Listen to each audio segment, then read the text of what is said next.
Bapak, Ibu, dan saudara-saudari yang terkasih dalam nama Yesus Kristus, kalau kita mengikuti berita-berita di media sosial akhir-akhir ini, saya tidak tahu apakah Bapak Ibu sudah membacanya, tapi saya mendapat satu berita tentang ada sebuah pantai di Arab Saudi yang diperuntukkan dan bisa gabung di sana antara laki-laki dan perempuan. Barangkali untuk kita berita ini menjadi biasa saja, karena kita kalau pergi ke pantai Binasi, laki-laki dan perempuan bisa mandi bersama-sama, tidak menjadi persoalan ada di situ. Tetapi di Arab Saudi itu sesuatu yang sangat dilarang. Karena itu maka pantai di sana dibagi dua. Ada khusus laki-laki, ada khusus perempuan. Tetapi terakhir ini ada satu pantai di situ yang bisa dua-duanya, bisa masuk perempuan dan bisa laki-laki juga, dan bisa memutar musik-musik barat dan bergoyang-goyang di situ.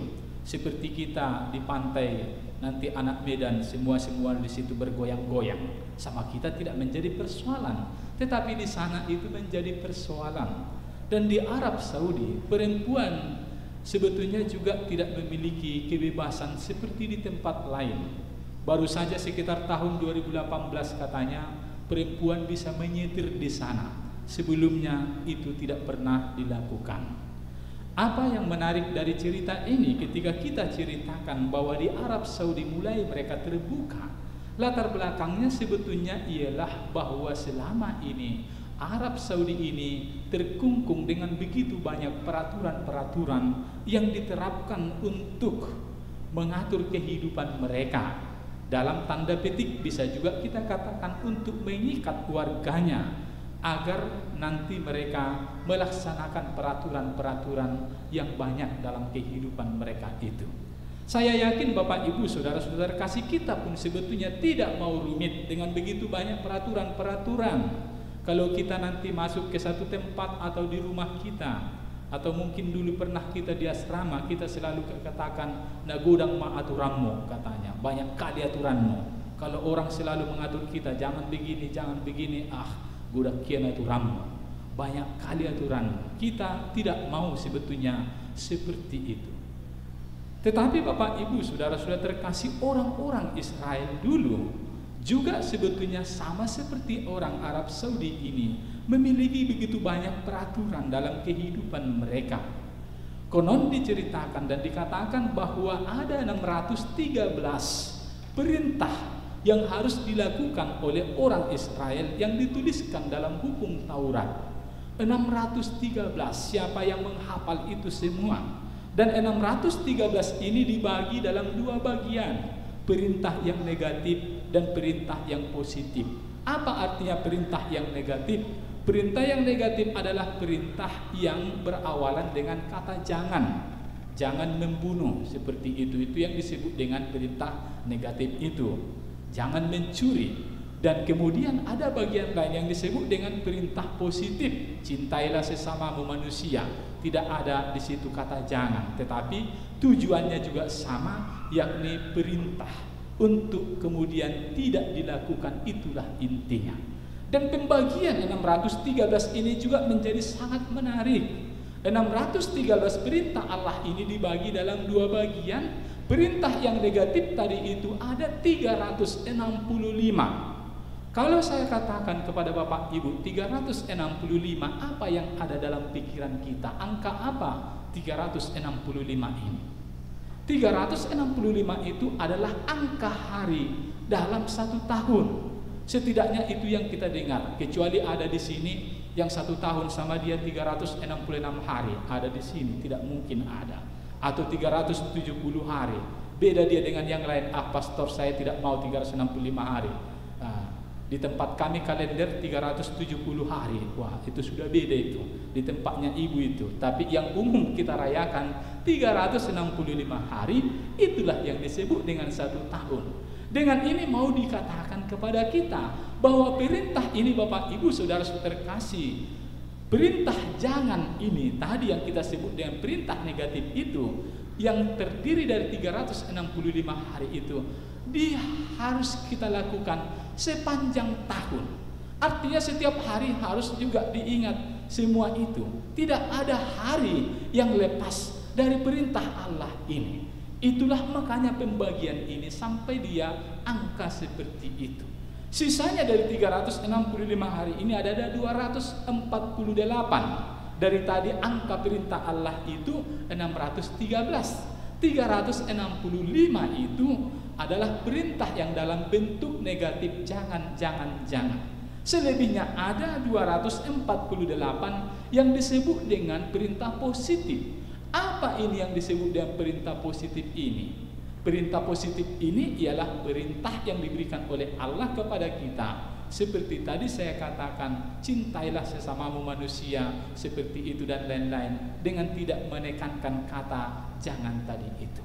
Angka 248 ini juga menjadi menarik, karena menurut studi 248 itu menurut pengertian orang Israel itu jumlah dari seluruh tulang manusia dan organ-organ penting manusia.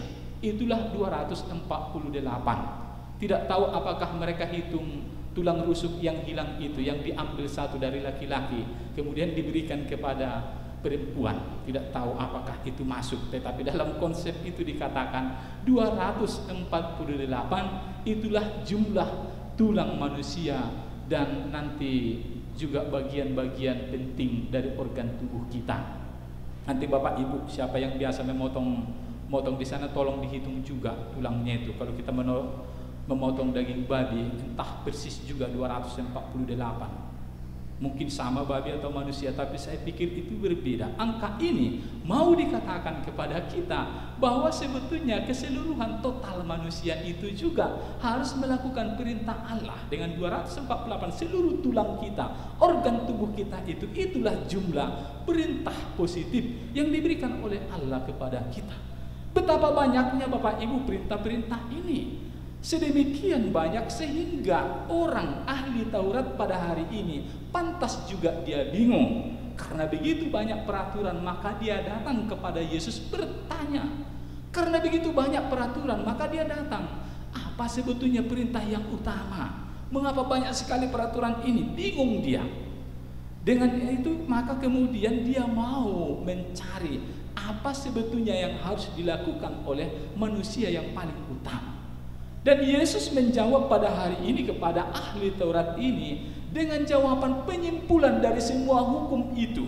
Yang tadi kita sebut 613 itu hanya disimpulkan dalam dua aturan utama. Yang pertama Yesus mengatakan kepada kita, cintailah Tuhan Allahmu. Tuhan Allah kita, Tuhan itu Esa. Kasihilah Tuhan Allahmu dengan segenap hatimu, dengan segenap jiwamu, dan dengan segenap akal budimu, dan dengan segenap kekuatanmu. Sekarang Bapak Ibu Saudara-saudara kasih baru mengerti kita di sini mengapa dikatakan kasihilah Tuhan Allahmu dengan segenap hatimu, dengan segenap jiwamu, dengan segenap akal budimu, dan dengan segenap kekuatanmu. Yang tadi sebetulnya itu tersimpul dalam angka 248 itu. Itulah sebetulnya kekuatan manusia. Tapi nanti jangan Bapak Ibu sepulang dari sini langsung pasang angka ini. Pastor katakan 613, 248, 365. Tidak ada kita bicara soal angka-angka ke sana itu. Jangan nanti pasang togel itu. Tidak akan masuk. Yang mau kita renungkan, disimpulkan kepada kita ialah kekuatan semuanya. Bahkan tulang-tulang kita harus menyembah Tuhan.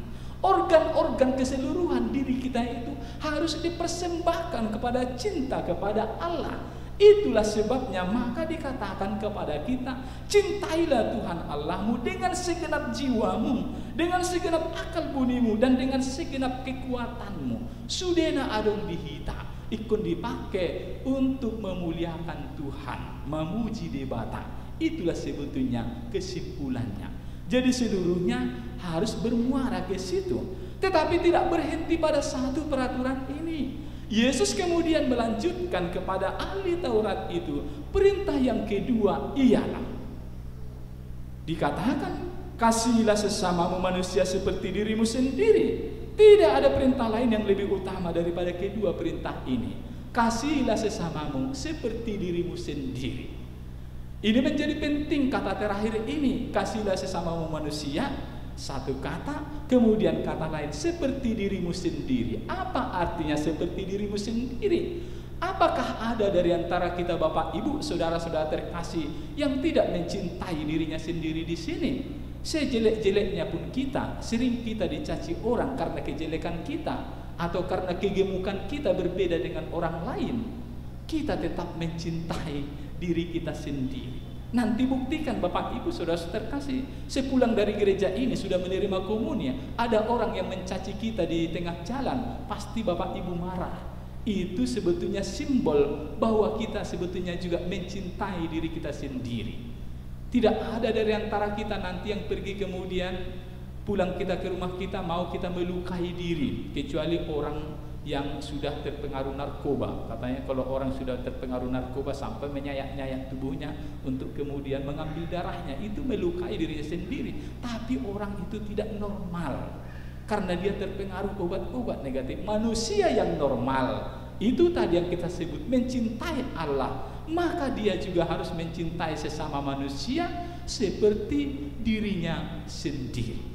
Kalau kita mencintai diri kita sendiri, maka kita juga harus mencintai orang lain seperti kita mencintai diri kita sendiri itu. Kalau kita tidak mau dilukai oleh orang lain, jangan kita melukai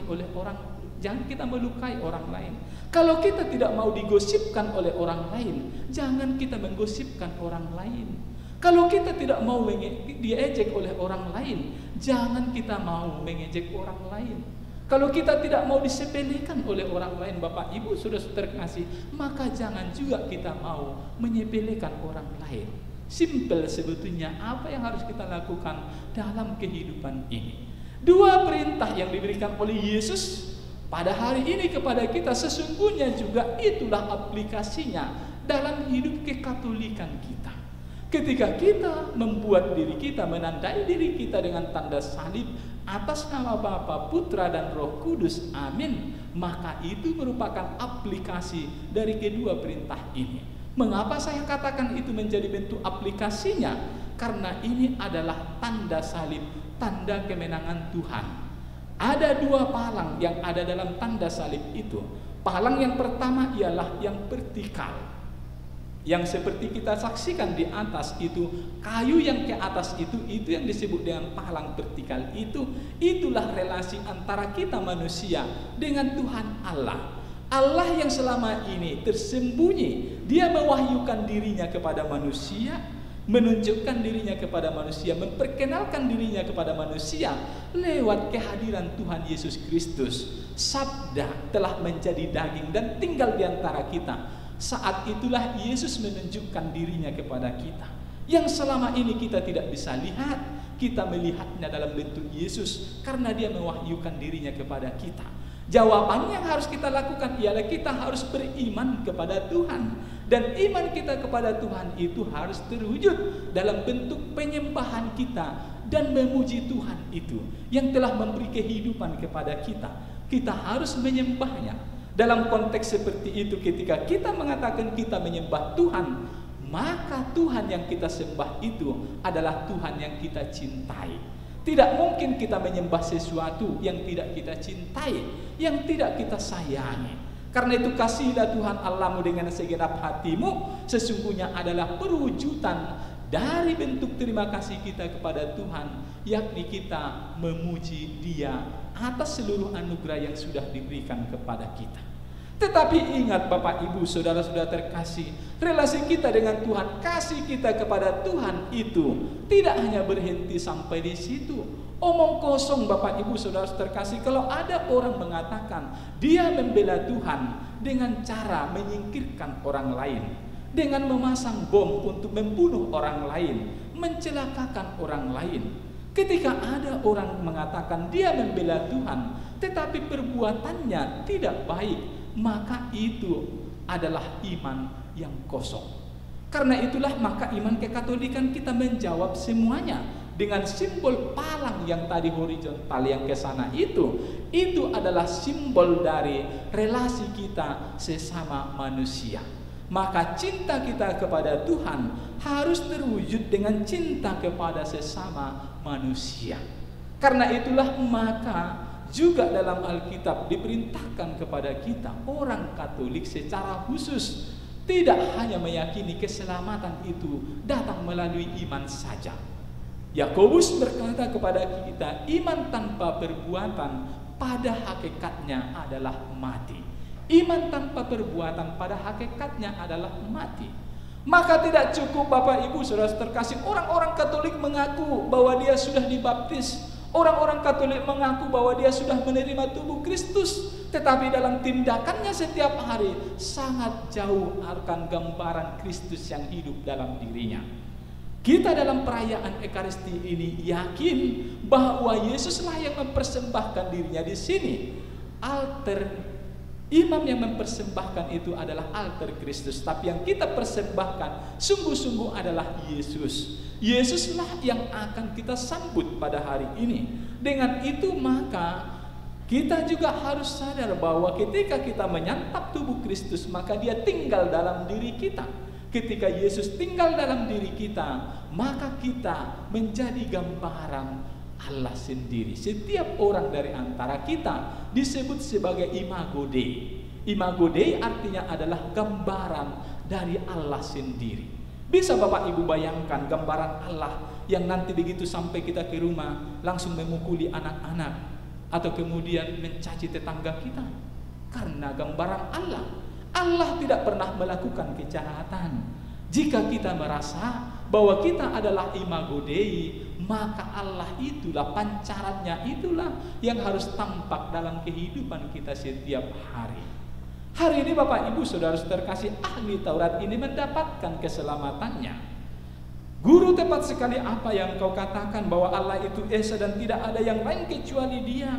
Memang mengasihi Dia dengan segenap hati, dengan segenap pengertian, dan dengan segenap kekuatan, serta mengasihi sesama manusia seperti diri sendiri, jauh lebih utama daripada semua kurban bakaran dan kurban lainnya.